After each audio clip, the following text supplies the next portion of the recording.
Guys, Justin here, and I wanted to share with you some of the equipment you use in communicating with our horses. This is a silver tip halter, about a 1/4 inch rope, and this is a 12-foot yacht cord lead rope. And combination of these together gives us the ability to present to our horse with the least amount of energy from us. The communication is easily established with a rope halter of this size because it doesn't spread surface area out across the horse's face.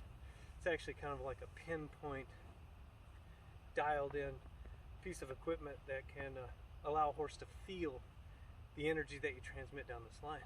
So I'm going to give a demonstration. Kim, would you come and help me? Yes, here I come. So, heavy rope has some weight to it. Lightweight halter. So turn your hand over. Top of your hand would be the horse's nose. This lead rope, like I said, it has some weight to it. So if I transmit some energy down that line, you can feel that, right? Mm-hmm. So you guys, if you ever want to play with this, get a friend, let them feel that energy. That's what that horse feels. And then I can step that energy up and then release it, make it go all the way away. So this piece of equipment is very beneficial in establishing communication with your horses, using the least amount of energy to establish that communication. I like these a lot because they are washable. I like them because they will fold up into a tiny little saddlebag. You can take it with you wherever you want to go. But for the most beneficial use is establishing that communication and keeping it forever. You can actually take this and use it with a horse that is not sensitive, a horse that has learned to get leverage against people, and ask them these questions that we'll show you in later videos to dial them down into softer, more compliant partners, meaning they're not going to try to pull me around and I'm not going to try to pull them around. We're going to use least amount of energy and have this conversation in almost a low tone talk.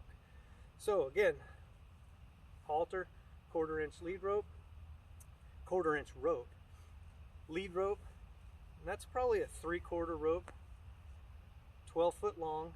And the reason I say 12 foot long is all the years I've played with these, 14 is just too long and 10 is just too short. 12 has been the best size for me. I can put this halter on my horse's face. I can throw this lead rope around their neck, tie it off, and then I have reins. I can ride with it as well. It's great for asking a horse to follow another horse in a packing situation. It's just long enough to, if they need some distance, we can give it to them.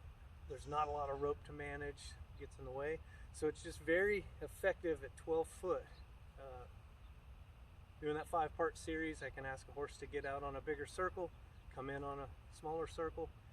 Just a lot of variances that can be applied with a 12-foot rope. So that's the equipment that we're going to use to establish communication in a 5-part series. And I will use this for a long, long time. You may have noticed that I don't have hardware on it.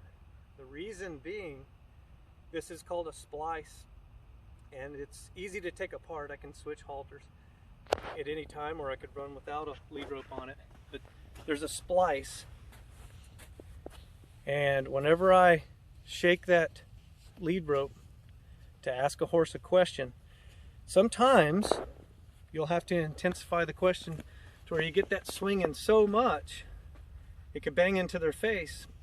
Well, hardware, I don't want it to hit my horse in the face because that could cause them pain, and then their mindset just went to focusing on the communication or the equipment you're using to communicate with. The communication isn't going to be established as well. They're going to focus on the equipment you're using that caused them pain rather than the question you're asking with the equipment. So no hardware, very effective piece of equipment. Any questions? Don't hesitate to ask. Thank you for watching. Bye-bye.